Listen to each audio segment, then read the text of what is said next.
कवि मैथिली शरण गुप्त द्वारा रचित यशोधरा एक काव्य कथा है जिसमें भगवान बुद्ध का राज महलों के सारे सुखों को त्याग अपनी पत्नी यशोधरा और वे पुत्र राहुल को छोड़कर एक दिन चुपचाप उनको बताए बिना चले जाते हैं।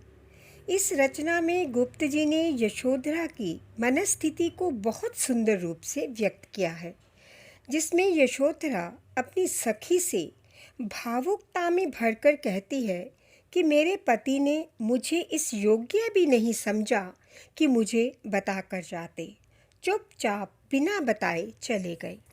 पहले काव्य खंड में वे कहती हैं, सिद्धि हेतु स्वामी गए ये गौरव की बात, सिद्धि हेतु स्वामी गए ये गौरव की बात, पर वे चोरी चोरी गए यही बड़ा व्याघात। सखी वे मुझसे कहकर जाते तो क्या मुझको पत बाधा ही पाते। यहाँ यशोधरा अपनी सखी से कहती हैं कि मेरे पति ज्ञान की प्राप्ति के लिए गए हैं, ये मेरे लिए भी अभिमान की बात है, पर जो वे चुपचाप बिना बताए चले गए हैं यही मेरे मन को बड़ी चोट पहुँची है। हे सखी, अगर वो मुझे बताते तो क्या मैं उनकी राह की बाधा बनती? नहीं, वरन मैं उन्हें खुशी खुशी सिद्धि पाने भेजती। उनके चुपचाप चले जाने से मुझे बहुत आघात पहुंचा है। मुझको बहुत उन्होंने माना, पर क्या पूरा पहचाना। मैंने मुख्य उसी को माना वे जो मन में लाते।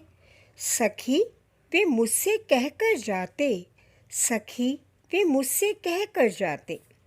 इन पंक्तियों में यशोधरा कहती हैं कि गौतम उन्हें बहुत सम्मान देते थे, वह भी उनके मन की बातों को जानती थी। वह दीन दुखियों के दुख से परेशान थे, उनके मन में वैराग्य की इच्छा थी, वह सिद्धि पाना चाहते थे।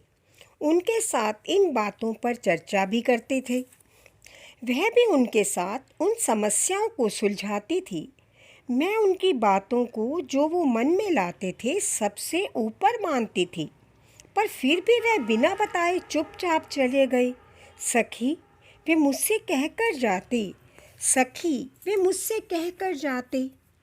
स्वयं सुसज्जित करते क्षण में, स्वयं सुसज्जित करके क्षण में प्रियतम को प्राणों के पन से हमें भेज देती हैं रण में।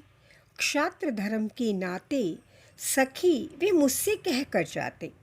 इन पंक्तियों में यशोधरा कहती हैं कि जैसे क्षत्राणी स्त्रियां युद्ध क्षेत्र में या जनहित के लिए पति को स्वयं तैयार करके भेजती हैं, वैसे ही मैं भी स्वयं उनको क्षत्राणी की तरह सुसज्जित करके तैयार करके सिद्धि प्राप्त करने के लिए भेज देती।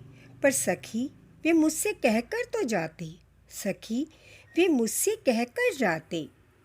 हुआ न वह भी भाग्य अभागा, किस पर विफल गर्व अब जागा, जिसने अपनाया उसने ही त्यागा, रहे स्मरण ही आते, सखी वे मुझसे कहकर जाते, सखी वे मुझसे कहकर जाते। इन पंक्तियों में यशोधरा अपनी सखी से कहती हैं कि मेरा तो भाग्य भी अभागा ही निकला, मैं किस पर असफल गर्व कर रही हूँ।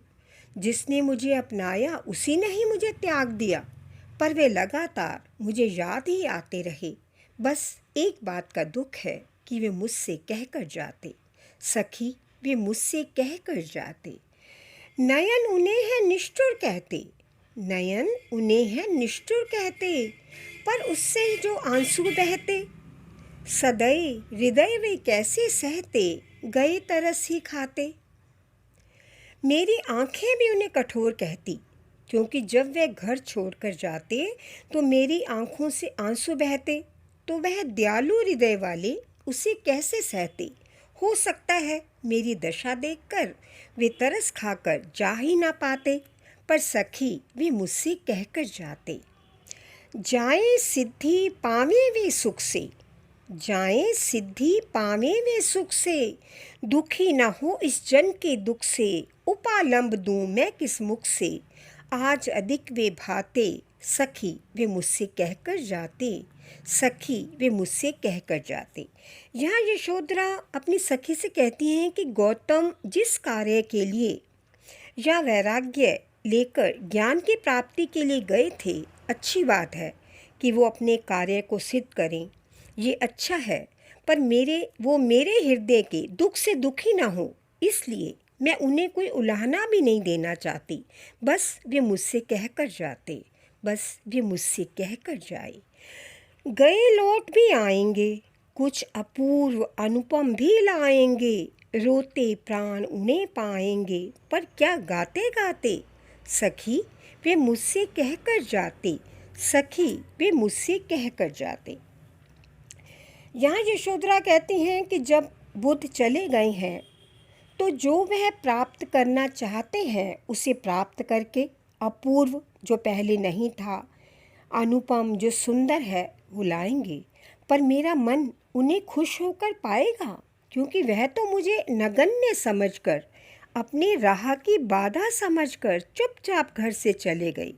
यशोधरा को अपनी अवहेलना का दुख भी बहुत है, बस वो यही चाहती थी कि वो उससे कहकर जाते, सखी वे मुझसे कहकर जाते, सखी वे मुझसे कहकर जाते।